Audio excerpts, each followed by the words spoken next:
Good morning, everyone. Good morning. Good morning. Thanks again for joining us, for those that came last weekend, or if you're new this weekend, we're happy to have you. If you are looking for the video from last weekend, or if anyone happens to say, hey, did they ever put that online? It's a little tricky to find, so I'm going to kind of say real quick how to do that. When you are on our First Lutheran website, not the YouTube channel, but website, in the upper left-hand corner, there's some lines. You click on that and you'll find calendar. So when you click on calendar, before you see the picture, it says events page. And when you click on that, you'll see all of our different events, the reading club and the knitting club and the mission sewers club. So just scroll down to the adult ed. There's going to be a big picture of a globe. And under each date is a link for our videos. So if that's not too many directions and that didn't confuse you, feel free to call the church and we can help you walk through that as well. So today we are going to be talking about the Buddhist tradition. Dave Ropa is going to be talking with us today. He's a longtime practitioner and he's a teacher of the Buddhist faith at his location. It's a center in Madison, and I'll have him tell you more about that. But Dave, thank you so much for being here today. Throughout the program, if there are questions that pop up, you can go ahead, he said, and ask. He's going to repeat the questions into his mic, but at the end we'll have time for questions. And I didn't mention it last time, so if you have a question at the end, raise your hand. I'm going to come to you with the mic because it's really helpful for people that are watching this later to hear the questions so they know when they're talking what they're answering, if that makes any sense. Okay, so I'm going to kind of rush around, so if you can wait till I get to you with the mic, that would be helpful. Okay, thank you.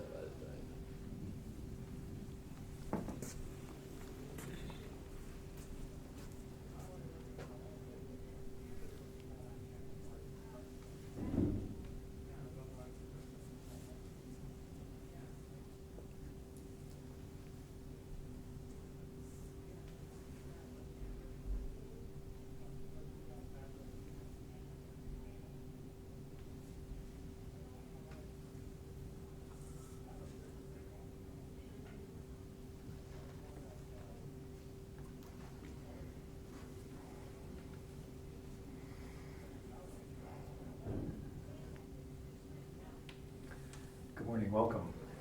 Can you all hear me okay? All right, good. As Jen said, I'm David Ropa. I'm a teacher at the Kadampa Meditation Center of Madison. And what I just did there was I came in and I made prostrations. Something that you don't do in the Lutheran church, I suspect. And people might think, wait a second, did he just bow down to a statue?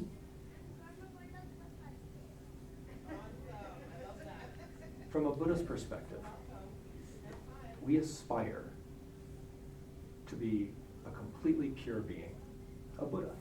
That's what a Buddha is, a completely pure being that understands the nature of reality. The enlightened one is what the Buddha means, awakened from the sleep of our ignorance. And I'll talk about what our ignorance means. We're not calling anyone dumb here. We aspire to be a completely pure being. And so we look at representations, physical representations of Buddha's body, speech, and mind to remind us of our goal. So at home, I have a much more elaborate shrine at home, lots of different statues and things, but we put a representation of Buddha's body, the statue. We put a representation of Buddha's mind.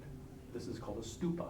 If you've traveled the world, you might have seen various pillars or spires. That's a stupa. It's a representation of Buddha's mind.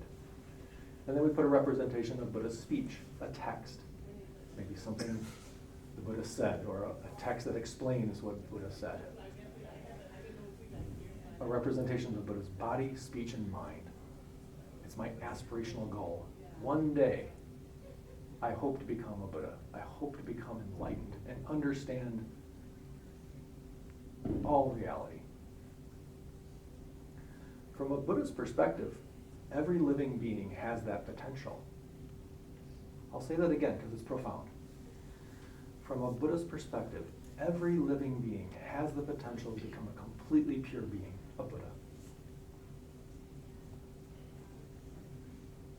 Some faiths maybe don't have that viewpoint, right? That maybe we're not born into purity.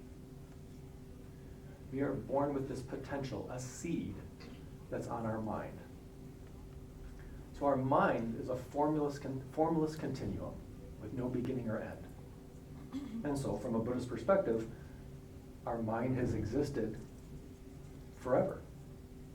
We've had countless past lives, and we'll have countless future lives based on our mind, this mind that continues from life after life. Our body is just a shell, like the nest for a bird. Bird maybe builds this nest, takes care of it for a little bit, raises the young, fledges, and then the nest is no longer. And then eventually the next season finds and builds a new nest. Our body and mind are similarly linked. It's a temporary abode for our mind. We take birth into this body. It's not even ours, right? It was our parents. We just borrowed from them for a long time, hopefully. But then at the time of our death, the body is gone and our mind will prepare for its next incarnation, its next birth. So from a Buddhist perspective, we need to learn to control our mind. Because our mind is that which will eventually control our rebirth. And so we imagine that our mind is a field. For any of you gardeners or farmers out there, you know this is a joyful time, right? A time of wishing and hopeful anticipation. And we look at our mind like a field because we know that if we place seeds upon our mind, eventually the conditions will ripen and we'll get the results we want. Of course, if we don't add a little water, a little fertilizer, a lot of sunlight, we're not going to get those results. And so, to control our mind, to prepare our mind to one day become an enlightened being, it's going to take a lot of patient practice, a lot of care of our mind. Every action, every thought, every deed is a seed upon our mind. Every one. So in our day, imagine how many countless thoughts, words, and deeds you engage in. It'd be difficult to count all those.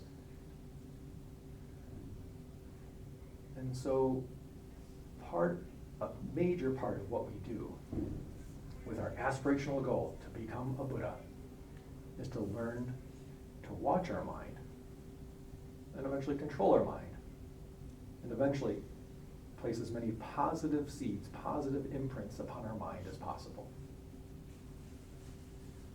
Now let's go through the normal day. What do we really do? Right? We're driving in traffic. And I remember as a young man thinking, if I just had a big howitzer on the top of my vehicle, I could get where I needed to go fast, right? We have these absurd, angry minds that appear all the time. And from a Buddhist perspective, we think that those negative thoughts that we have, that's us. And from a Buddhist perspective, that's wrong thinking. We are not our delusions, and that's what we call those. So anger, jealousy, pride, attachment, all those are negative states of mind. They only work to cause us and others suffering. They are not beneficial or what we say virtuous states of mind. They are delusions that pop up in our mind due to causes and conditions. Think of our field, right? Our field, and if we plant a lot of negative seeds upon our mind, of course, we're going to have negative crops ripen in our mind. So when we watch our mind and we recognize that those clouds appear in our mind, through training, we can not grasp onto those any longer and let those go. We don't have to be grasping to our anger We don't have to grasp to our miserliness, to our jealousy, to our rage, or our resentment. I've been married 31 years, and if I wasn't a Buddhist, right, I don't know that I would have lasted that long. Because I can watch my mind when, you know, the person I live with squeezes the toothpaste like she's a 4-year-old, and I'm like, no, from the bottom. You roll it up from the bottom. Who squeezed it like that? We joke, but we know what happens in our mind, right? We know there's those mundane things that occur in our daily life, and we get angry and resentful. And those are delusions. We don't have to fixate on them. We can bubble up, like, oh, look at that. I've got some anger right now. We should let it go. We go back to, what's my goal? My goal is to develop some patience, some loving, and some understanding, and eradicate anger from my mind. I teach middle school. This is not the most functional group of individuals on the planet. I love them dearly, right? But no one says, oh, I wish I were 12 again, ever.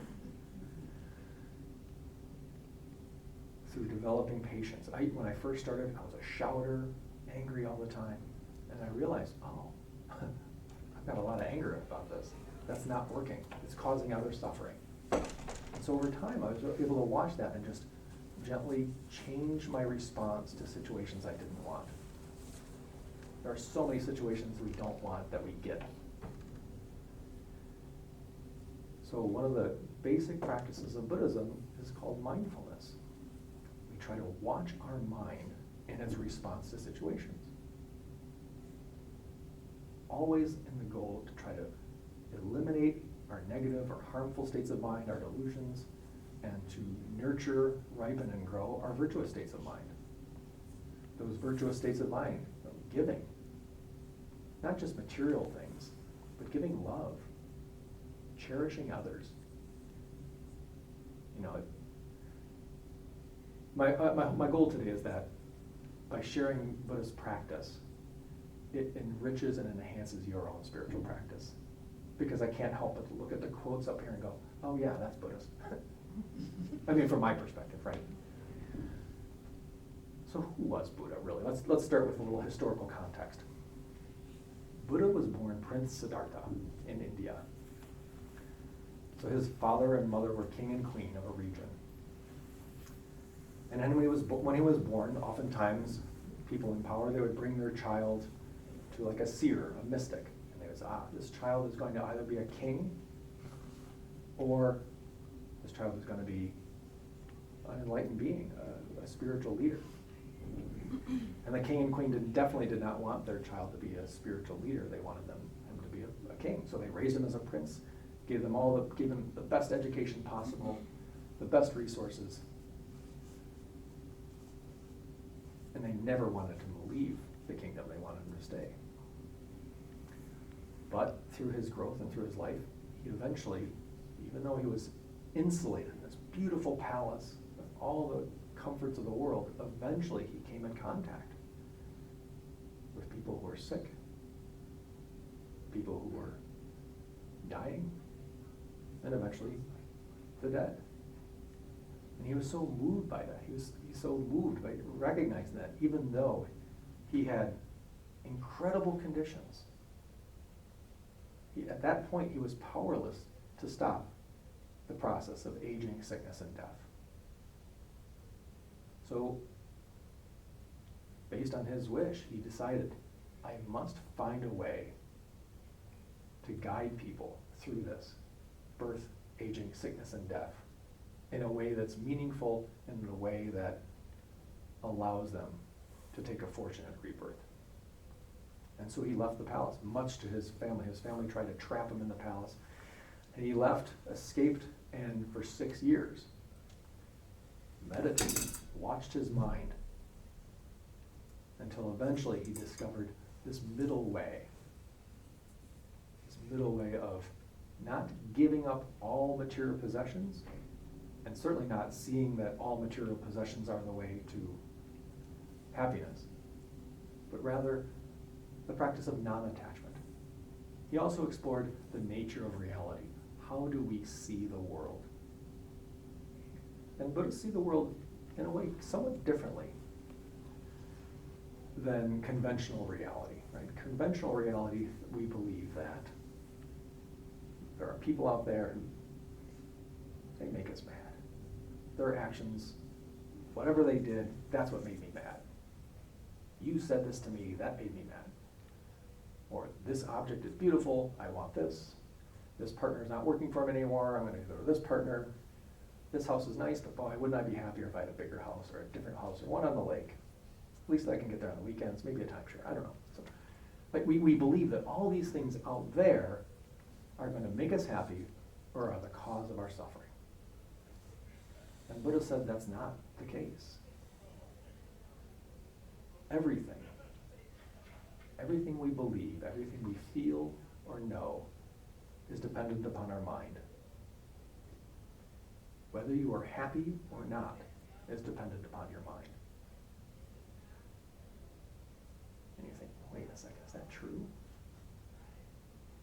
Everything is dependent upon my mind.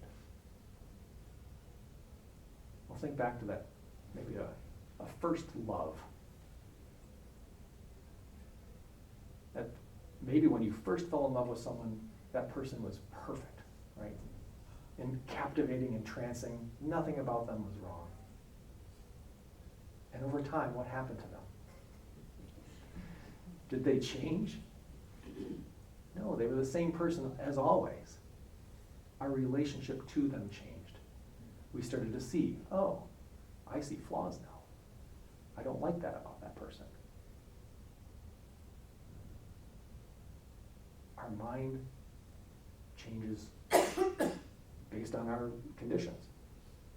Likewise, maybe the person you ended up marrying was the person all you did was kick their shins in middle school. The person you hated the most, and all of a sudden it became your long love. Our mind, everything is dependent upon our mind. Go to a movie with someone or with your family. And does everyone have the exact same experience? No, of course not. The same. We can all eat the same food and all have a very different experience. There is nothing existent from its own side. Nothing exists from its own side. It's all dependent upon our mind. So when we train our mind to see people and objects differently without attachment, we relate to things very differently.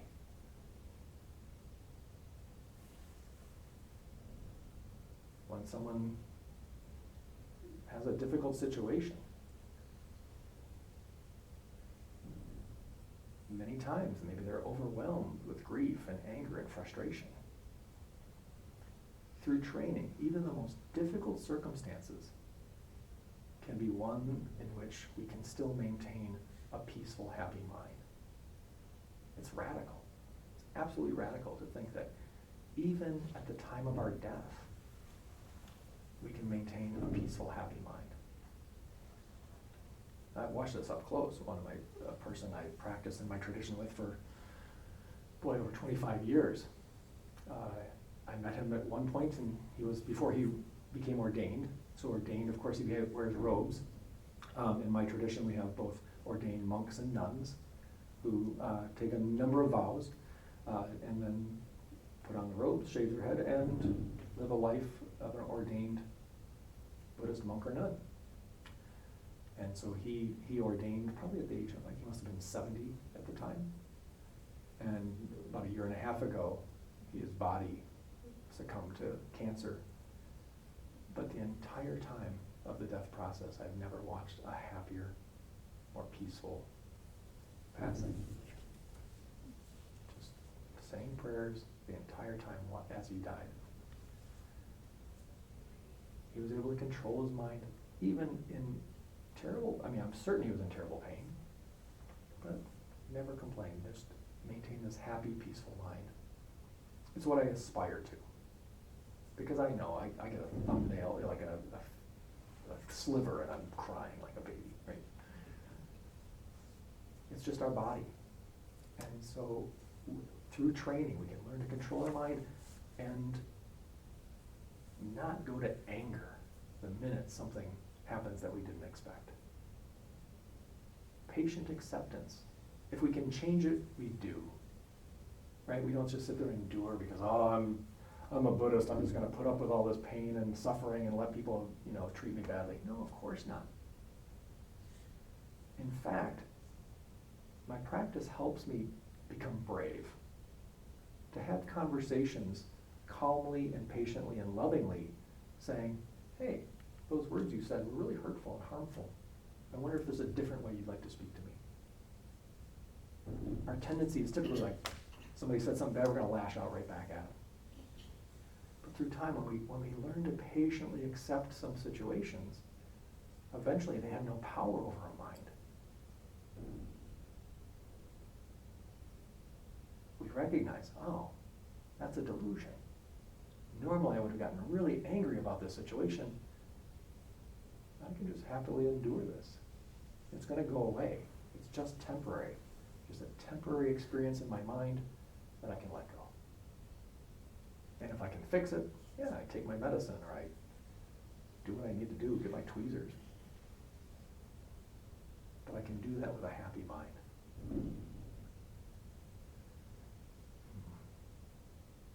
So there's probably a couple of questions bouncing around right now. I can take them if you have them, but I will definitely going to do some more. Yeah, please.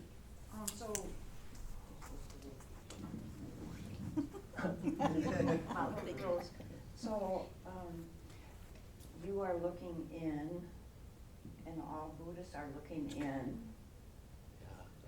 All Buddhists are looking in. What do you feel about the rest of the world? What do you feel about the others? Yeah. So, yes, we look inward, we watch our mind, but that does not mean we ignore the nature of the world. We, from a Buddhist perspective, the world in which we inhabit, we call samsara.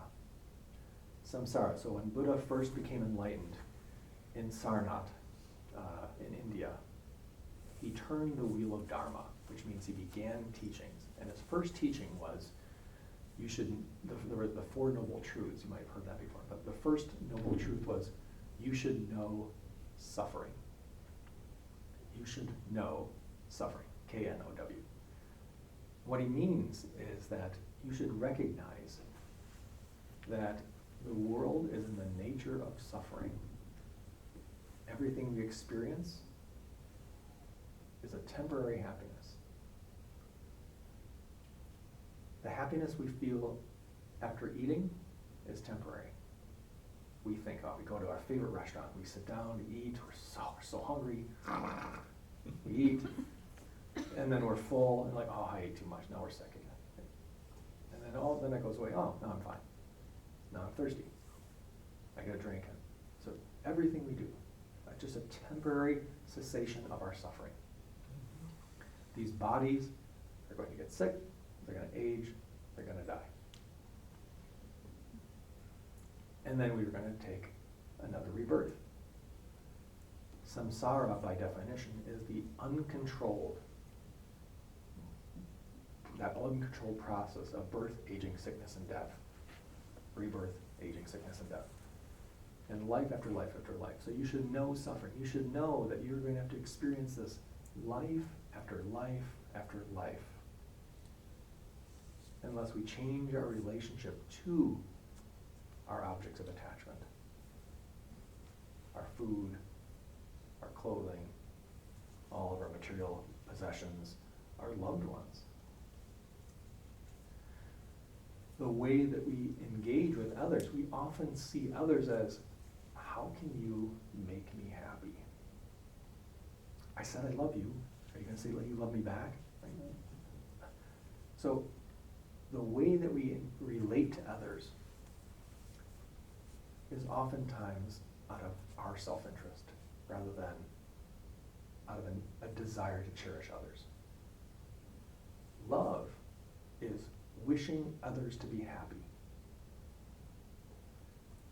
Wishing others to be happy. I think on some level parents may understand this a little bit, right? Like, we so desperately want our children to be happy. When they're not happy, maybe then unfortunately though, maybe it affects our mind. We go, oh, now I'm unhappy. So then it's a little bit mixed, right? Because our happiness and their happiness are maybe a little bit symbiotic. So there's some attachment there. Because we want our kids to be happy, but not that kid, because mine's on the honor roll, right? And so we do this with our own children. We believe that our children are more important than others. And from a Buddhist perspective, that's wrong thinking, right? We need to cherish all living beings equally. We equalize. Love your neighbor as yourself. There's some brilliant irony in that, right? Because, who's that quote? I apologize. Luke, thank you. Luke, brilliant, absolutely brilliant. Luke says, love your neighbor as yourself, knowing that you love yourself more than most people. Your needs are so important. From the Buddhist perspective, it's not loving yourself more than others. Simply cherish and love others. And by doing so, you'll be happy. If you truly love, if you truly wish all other beings to be happy, you won't engage in any actions that will cause them or you suffering. You'll only be putting positive imprints on your mind if you truly want others to be happy. It doesn't mean you just give them whatever they want, right? We have to use wisdom. Like a parent that doesn't just let their child eat chocolate bonbons and play video games all night, right? They put some boundaries around their loved ones to care for them because they cherish them. They know they want them to be loving and patient and successful people. So we need some wisdom in the way that we love. But when we see the world of suffering, sometimes we can't fix a lot of problems. If we can fix it, we should try. Whatever the issue is that comes up in front of you, whatever we can do, we should try. But sometimes there are so many issues that are beyond our control that we can't just simply find a solution for, or we don't have the wisdom even to know what the right solution is. And so what do? Well, we pray. Prayer is a virtuous intention. Remember, everything we experience is dependent upon our mind. If I want to change the world, I need to change my mind. If I want to live in a loving, pure world, well, I need to start with my mind. Is my mind a loving, pure world? Sometimes yes, most of the time no. Most of the time it's indifferent to what's going on. So sometimes we see that suffering in the world. It should awaken in us profound compassion for others. If we see violence and anger, destruction in our mind, it should awaken us like, oh my, I've got to stop this cycle. We develop what's called renunciation for samsara, a wish to no longer endure uncontrolled rebirth. I've got to put forth some effort and learn to control my mind. So we can use the suffering of the world as an inspiration for our spiritual practice, knowing that we can't fix all the problems that come in front of us, but can at least have a desire to try. Question? I'm sorry, I came a little late, so Okay. you might have already covered this, but how is your religion organized so that you begin to teach this to young children? Do you have a structure where the children are brought into a Sunday school situation or whatever you call it? I don't know what day of the week you worship. And then is there like a synod or something that kind of controls that?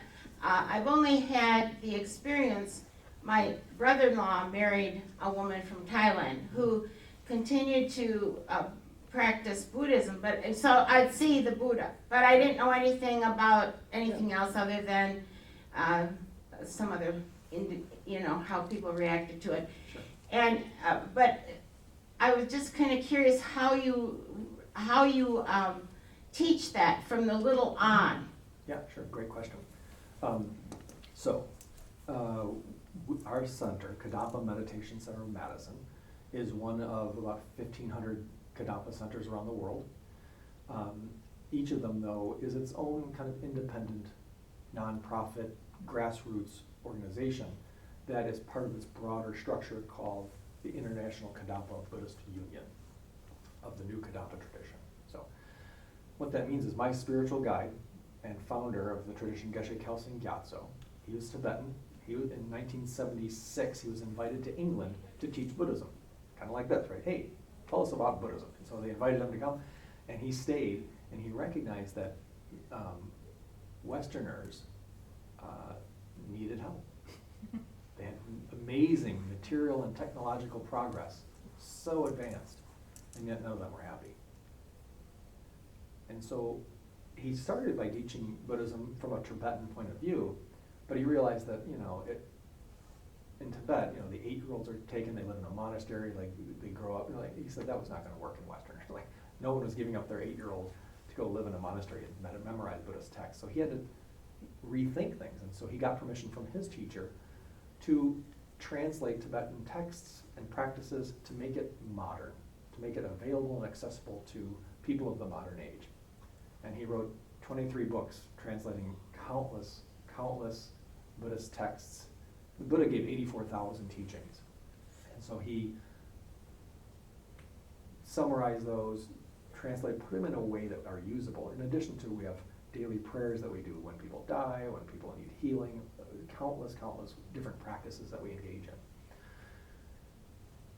For children, it depends on each center and the conditions of each center. When my kids were young, my kids are now older, they're 26, 24, and 20. So when they were younger, I would lead family Dharma classes, talking to the students and the parents. We would all sit, we would do a teaching and a meditation together and do some sort of collective action. And then sometimes we have classes for children. We do a Sunday class, Meditations for World Peace, but we usually have something going on at the center every day, some sort of meditation or prayers. But given modern daily life, if you have kids or grandkids, you know that they are busy people. Usually through no decision of their own, right? Somebody signed them up for a lot of things. And so because of the nature of Buddhist practice, sitting and listening to teachings, meditating on teachings, for children, I recognize in my own life, leading by example was a beautiful way to show them Buddhism. If they saw that Dad was not losing it all the time, if they saw that Dad had some patient and loving acceptance no matter what they did wrong, they go, oh, wow, that was interesting. And so I feel like, and I'm talking as, they're adult friends now, I think while they're not Buddhists, we were raised, my wife goes to the Episcopalian church. I spent a lot of time in coffee hours and nurseries, taking care of other people's kids, and it was beautiful. It was a way for me to cherish people's spiritual practice and give those parents a chance to nurture their own practice in the rectory while their kids were in the nursery school. So I think parenting and getting faith development in children is really difficult. In our tradition, if a child says, I don't want to go, then we don't let them go. We say, don't go. We believe it should be a choice, and that's difficult for parents who are like, just get in the class, I need to go to church, right? And that struggle, that pull becomes one of impatience for some people and difficulty. I don't know if there's a right answer, but whatever we can do to nourish and cherish young people, often by example, is a great way.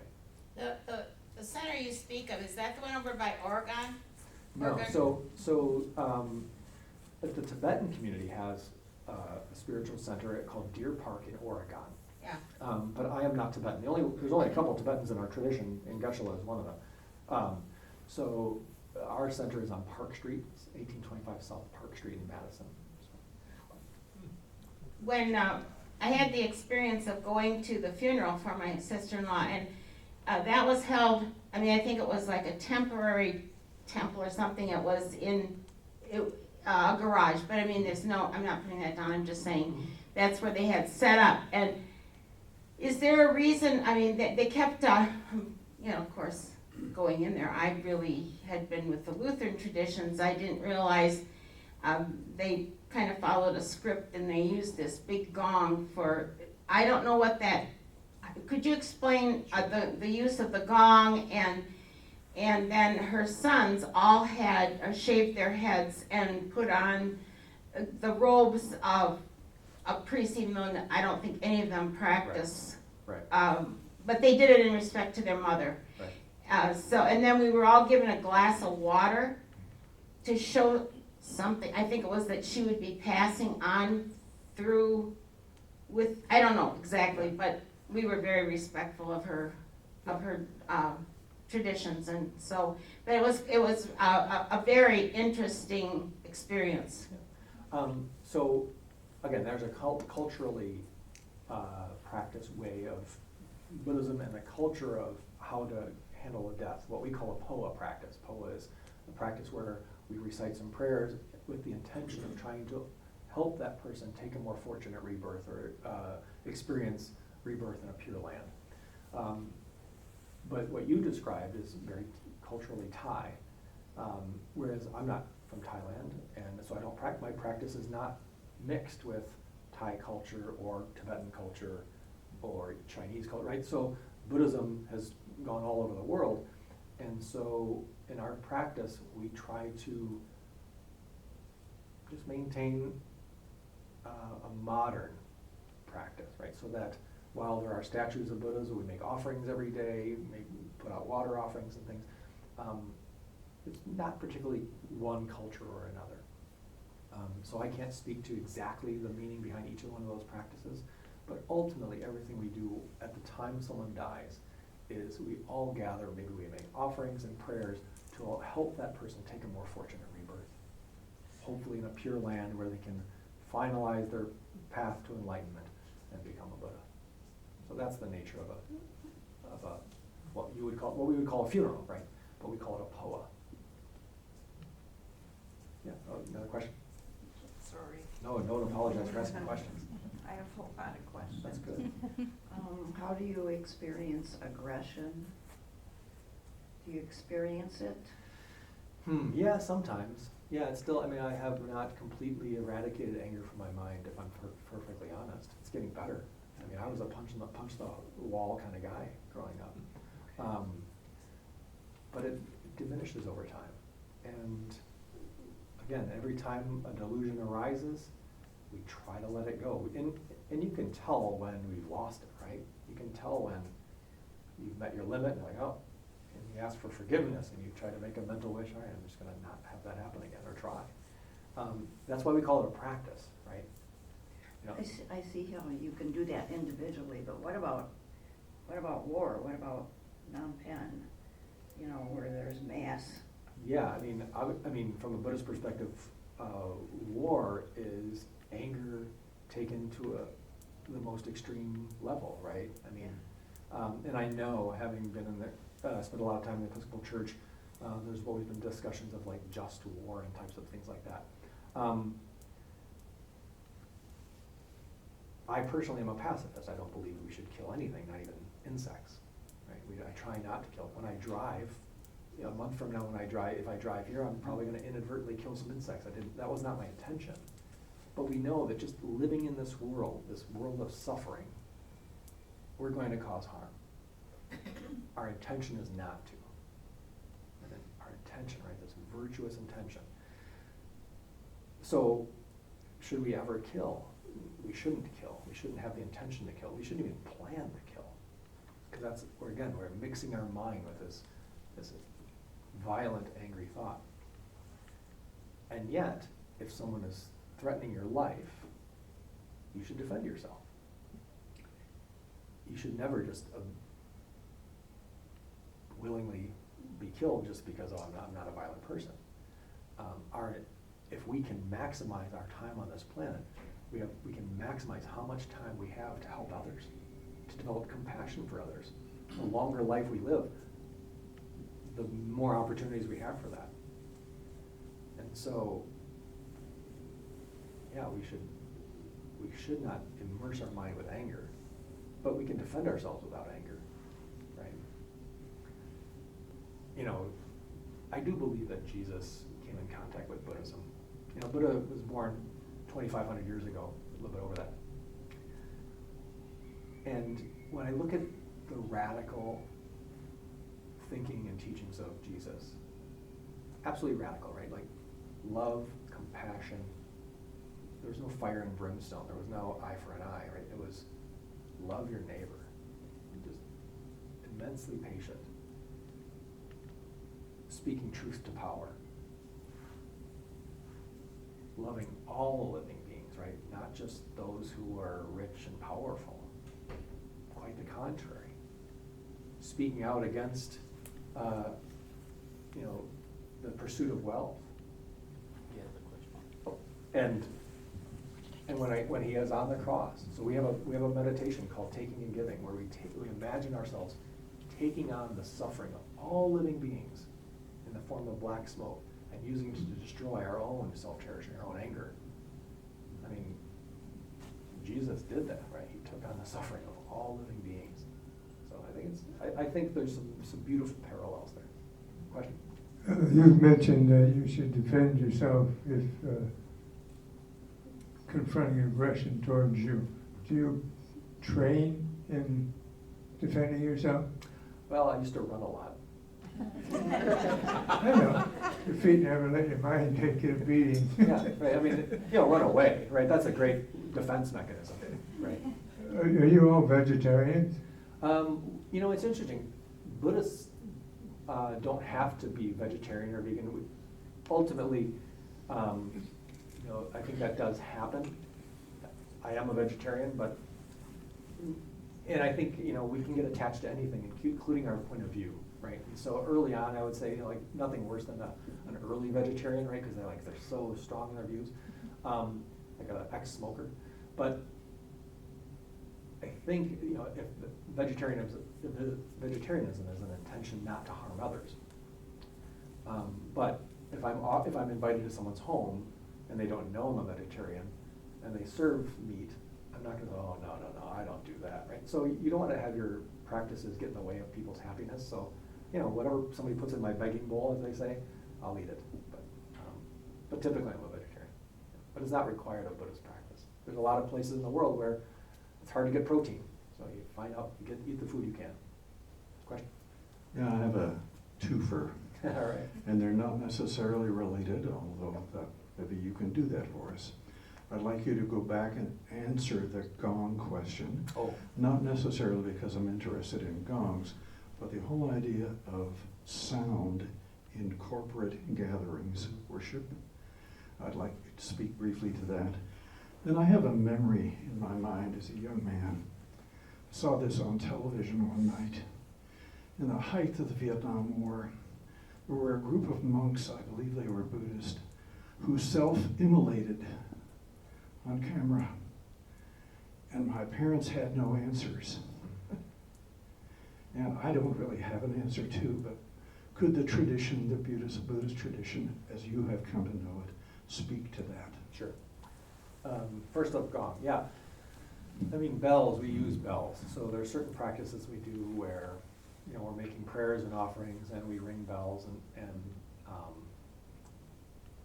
at the end of a meditation, oftentimes maybe we'll ring a bell and the clarity of that bell touches the heart, touches the mind.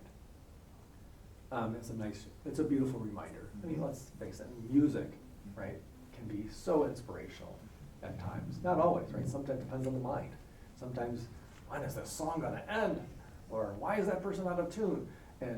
But that's why a bell is so nice, right? Because we can strip away all the other issues about it, just clarity. And that's what we aspire to in our mind. We aspire to having a clear mind, one that's patient and understanding, and not deluded by all sorts of other non-virtuous thoughts. We spoke recently, I spoke with a couple of ordained Sangha about the Buddhist monk. I think there were only one or two of them. The way it was done, if you look at some of those videos, there were lots of people, lots of other monks around, people taking pictures. It was, how should I say it? It was a planned action, right? That person didn't all of a sudden get so overwhelmed by war, they decided, no, it was planned as a statement.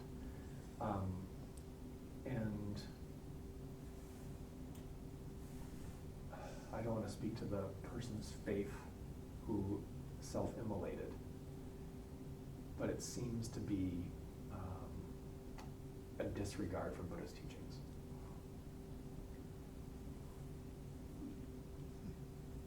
War is wrong, violence is wrong, right? It comes from delusion.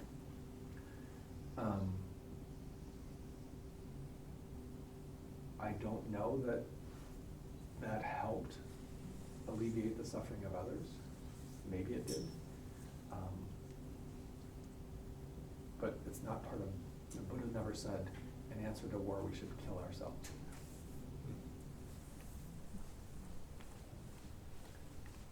I also have a two-part question. First one is, you have an altar in your home. How often do you pray? And is there a certain number of times you have to pray? Like Muslims have to pray a certain number of times? And the second one is, you mentioned offerings. What type of offerings, and is there a meaning behind those? Sure, thank you. Yeah, so I have a shrine. It's quite large. There's probably, there's several different Buddhas, all my texts and things. And my intention is that every morning I get up and I make prostrations and I sit and I meditate. When I'm really on my game, maybe 45 minutes to an hour I have. When life is getting in the way, I hope for a few minutes. And when we make offerings, so oftentimes you'll see there's offering bowls set out.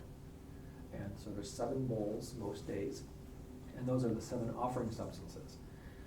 We use water because water, again, is something for which we don't feel terribly attached, right?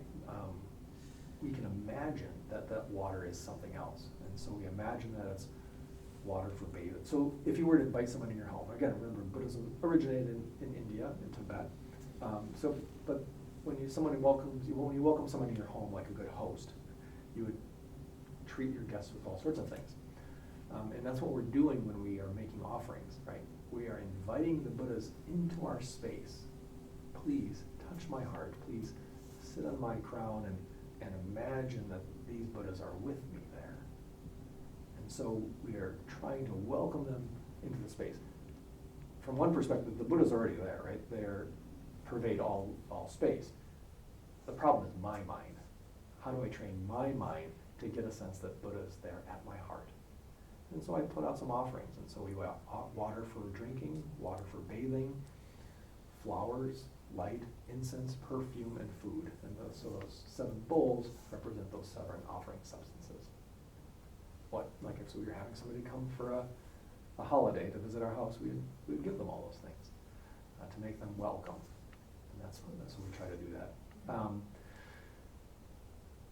We try to do that maybe at the start of the day. Again, it's a practice and everyone is completely free to make their own practice. There is no must do or have to in Buddhism. That's my practice. Some people may never sit and meditate, or they only do it in their car, or maybe they do it at night. Who knows? It's everyone's individual practice. We just try. We do try to go for refuge, which means to go seek protection, get under the umbrella of Buddha, Dharma, and Sangha. So we go for refuge. We kind of remind ourselves. So anytime I take a drink or eat a bite of food, I bless my mind. I kind of ask for some blessings. So anytime we're eating and drinking, we can remind ourselves of that. It's beautiful. Think about it. Anytime sipping your coffee or at work or at home, we oftentimes maybe we say grace before meals. But if you imagine that any time something goes wrong, you just imagine you're receiving blessings. Everything changes. You're mixing your mind with your spiritual guide all the time, because let's face it, we eat a lot. We have so much plentiful food in our country, food of all over the world. We can get at any moment, right? How fortunate we are. And we can think that, right? We can just think how fortunate I am that food is so plentiful here. Right? And maybe it helps us develop some compassion for those who don't have so much ready access to food. May that touch my heart and help find a way to alleviate their suffering.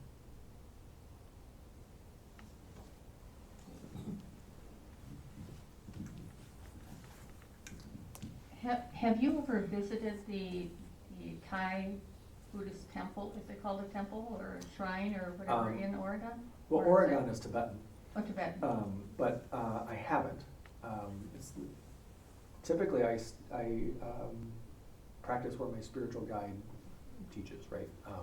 I don't speak Tibetan, so it would be difficult for me to understand. I mean, I know generally what's going on. I know there are certain prayers and mantras we say that still have some Tibetan aspects and roots in them. But I mean, I guess, you know, I just stay where I'm familiar. Don't we all? Thank you.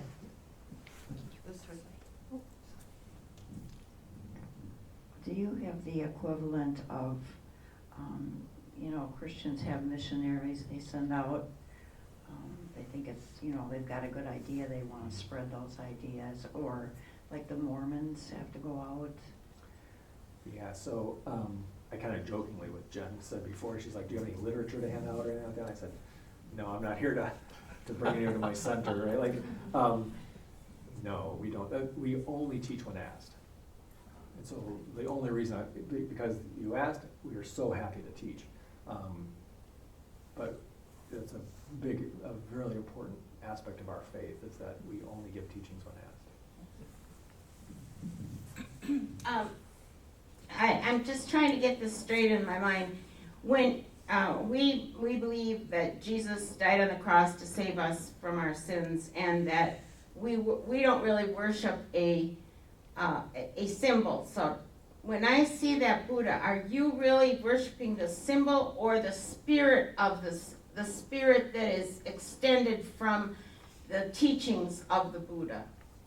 Yeah, well, so a Buddha, a completely pure being, is impossible for me to see because I see things in a very ordinary way. I see things conventionally, right? I see things just like all of you. And so I see people or beings with so many flaws. A Buddha has transcended that. So they are a completely pure being, and so I don't have a direct connection to them. The only way I can connect to them is through a spiritual guide, a teacher. They translate Buddha's speech in a way that I can hear it, and so a way that touches my heart.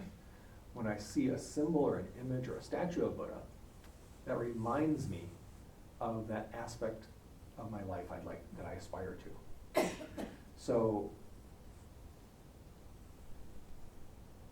when I see a Buddha statue, it's awakening in my heart that wish. I don't know if that fully answers your question, but I think what you're saying is that Jesus died to take on the suffering of all living beings, and we aspire to be like Jesus, right? Is that Well, true, and I keep thinking of many of the things you've said. We believe in. We go to prayer. We try to have a feeling of peace because we know that if we believe in Jesus, and we will, our sins will be forgiven. And so it seemed to me that I always see this symbol, but I always thought people were kind of like worshiping that symbol as opposed to the concept. Yeah, I mean, again, And you're saying they don't. You're saying Well, I mean, the it's spirit of it. what does worship mean? I guess worship is an interesting word. We aspire to be a Buddha. I don't aspire to be a statue, right? I aspire to be an awakened one that is no longer suffering from delusions, is no longer existing in this uncontrolled cycle of birth, aging, sickness, and death. Anytime I see a statue, that's a reminder of my wish. Right? So it's a powerful symbol for us. Right? That's why, I came in, I made prostrations, which maybe people were like, what, is he praying to a statue? No, I'm praying to this wish, this virtuous intention that's so powerful at our heart. Do you have a special book that you follow, and how did you get into this? Yeah, great question. So my wife and I were living in Washington, D.C. 30 years ago, And we were tutoring a man from Bangladesh in English, because he spoke 5 languages, just didn't read English very well. And he was Christian, and yet growing up in Bangladesh, he did yoga, and he had meditation practice. And he said, "Do you meditate?" I'm like, "No, what's that?" I had no idea. And I had taken classes in college on the religions of China and Japan and East Asia, so I had studied this before, but nothing touched my heart when I studied it academically. And he gave me a flyer. He said, "Well, there's this free talk on meditation. You should go see it." And at that time, I think I called myself a seeker, which meant I don't think I did anything. I went to my wife's church when she told me to. And so I went in, and the moment I sat to meditate, it was like I walked into my childhood home. It was so profound for me. It's like, oh my, this is what I'm supposed to do. And yeah, that was in '93. So, do I have a book? Yes, so my spiritual guide has written 23 books. I read his text, but I've read lots and lots of Buddhist texts. We actually have classes where we're studying them line by line, trying to bring them into our heart. We do some memorization. We even take tests and things like that. So we study deeply. Very interesting. Thank you for being here. I have a couple of questions. Number one, you came in, and I'm going to use my terms, and you bowed or genuflected 3 times. Are there exceptions for someone like me? I can get down, but I have a difficult time getting up.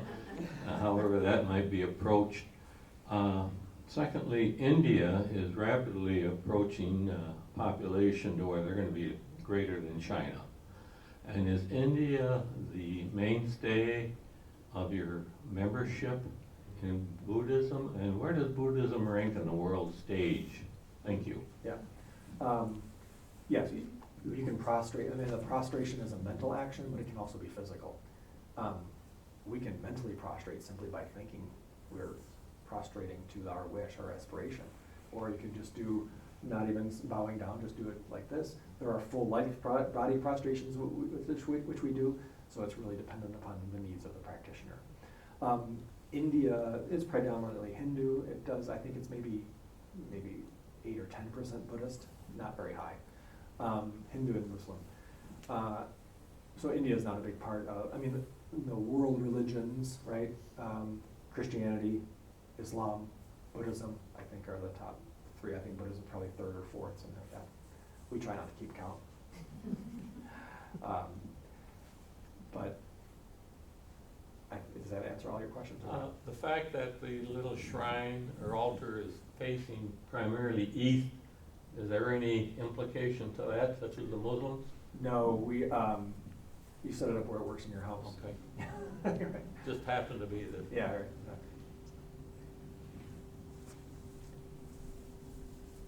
Very enlightening.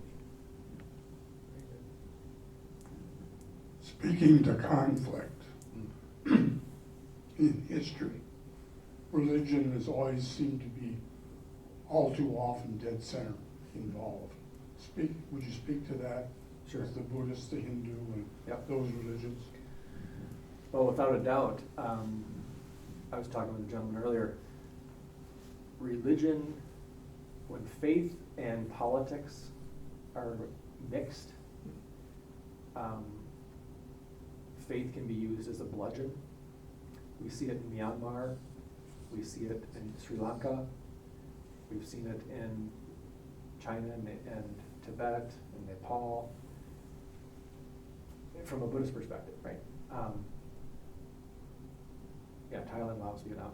So religion and faith, from a Buddhist perspective, shouldn't be mixed. When religion or faith becomes cultural, it easily gets mixed. And I think it's to the detriment of both. So in our tradition, my spiritual practice, we are an apolitical organization. We're not saying don't be involved in politics, but we are not going to take a position on politics. Do something. Be engaged, make change, but do that with your wisdom, what comes up in your life. And so I think anytime faith and politics or even the social structure gets so embedded that maybe people aren't fully thinking about ways to apply their faith lovingly, it gets corrupted. We see that historically, right? And there's no faith that is immune from that, no tradition that's immune from causing harm that's completely the antithesis of what that faith is supposed to be. For the sake of time, and I know some people have maybe places they want to go, so I'm not saying you can't stay for a few minutes after. I'm sure Dave would love to answer any other questions that you may have, but I do want to thank you so much for being here with us today and speaking with us.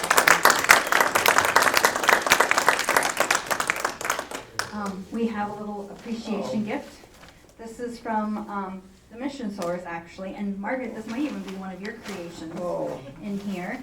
So delightful. There's a card at the bottom, so thank Thank you. you so much. Thank you so much for being here with us today. Yes, Thank you all. Thank you. Thank you. Thank you.